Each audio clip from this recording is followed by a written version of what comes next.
യുക്തിവാദ പ്രസ്ഥാനത്തിലെ രണ്ട് പ്രമുഖരെക്കുറിച്ചാണ് ഇന്നത്തെ എപ്പിസോഡ്.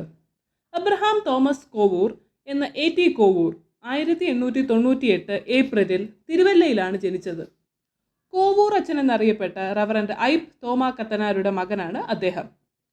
1928 അദ്ദേഹം അധ്യാപനവുമായി ബന്ധപ്പെട്ട് സിലോണിലേക്ക് താമസം മാറ്റി. റിട്ടയർമെന്റിന് ശേഷം മുഴുവൻ സമയവും സിലോൺ റാഷണലിസ്റ്റ് അസോസിയേഷന്റെ പ്രവർത്തനങ്ങൾക്കായി മാറ്റിവെച്ചു. സൂപ്പർ നാച്ചുറൽ പവേഴ്സ് ഉണ്ടെന്ന് അവകാശപ്പെടുന്ന ആൾദൈവങ്ങൾക്കെതിരെ അദ്ദേഹം നിരന്തരം ശബ്ദമുയർത്തി, വെല്ലുവിളികൾ നിരത്തി. ഇതിനെക്കുറിച്ച് അദ്ദേഹം എഴുതിയ പുസ്തകങ്ങളാണ് ബിഗോൺ ഗോഡ്മെനും ഗോഡ്സ് ഡെമൺസ് ആൻഡ് സ്പിരിറ്റ്സും. 1963 ഇങ്ങനെ സൂപ്പർ നാച്ചുറൽ പവേഴ്സ് കാണിക്കാൻ ആർക്കെങ്കിലും സാധിച്ചാൽ 10 ലക്ഷം രൂപ സമ്മാനം നൽകാമെന്ന് അദ്ദേഹം വെല്ലുവിളിച്ചിരുന്നു. പക്ഷെ ആർക്കും ലഭിച്ചില്ല. അദ്ദേഹം 1978 സെപ്റ്റംബർ 18 അന്തരിച്ചത്.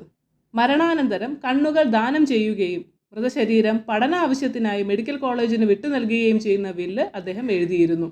ഇനി രണ്ടാമത്തെ വ്യക്തിയെ പരിചയപ്പെടാം. ജോസഫ് എടമറുകർ. കേരള ശബ്ദ മാഗസിൻ്റെ ഡൽഹി ബ്യൂറോ ചീഫായിരുന്നു അദ്ദേഹം 20 വർഷക്കാലം. 1995 മുതൽ 2005 വരെ ഇന്ത്യൻ റാഷണലിസ്റ്റ് അസോസിയേഷൻ്റെ പ്രസിഡന്റായിരുന്നു. കോവൂരിൻ്റെ പല പുസ്തകങ്ങളും മലയാളത്തിലേക്ക് മൊഴിമാറ്റി പ്രസിദ്ധീകരിച്ചത് ഇടമറുകാണ്. ഇടമറുകിൻ്റെ ആത്മകഥയായ കൊടുങ്കാറ്റുയർത്തിയ കാലത്തിന് 1999 കേരള സാഹിത്യ അക്കാദമി പുരസ്കാരം ലഭിച്ചു. 1978 അന്താരാഷ്ട്ര എത്തീസ്റ്റ് അവാർഡും അദ്ദേഹത്തിന് ലഭിച്ചു. ക്രിസ്തുവും കൃഷ്ണനും ജീവിച്ചിരുന്നില്ല, ഖുറാൻ ഒരു വിമർശന പഠനം, ഇന്ത്യയിലെ വർഗീയ കലാപങ്ങൾ, ഇവർ മതനിഷേധികൾ എന്നിവ അദ്ദേഹത്തിൻ്റെ പ്രശസ്ത കൃതികളാണ്. ഇടമറുകിൻ്റെയും സോളിയുടെയും മകനാണ് സനൽ ഇടമറുക്. റാഷണലിസ്റ്റ് ഇന്റർനാഷണലിൻ്റെ ഫൗണ്ടർ പ്രസിഡന്റാണ് സനൽ. ഇന്ത്യയിൽ തന്നെ ഒരുപക്ഷെ വിദ്യാഭ്യാസ കാലഘട്ടത്തിൽ ഔദ്യോഗിക രേഖകളിൽ മതമില്ല എന്ന് രേഖപ്പെടുത്തിയ ആദ്യ വിദ്യാർത്ഥി സനലായിരിക്കും. ജോസഫ് ഇടമറുക് 2006 ജൂൺ 29 തൻ്റെ 72-ാം വയസ്സിൽ അന്തരിച്ചു.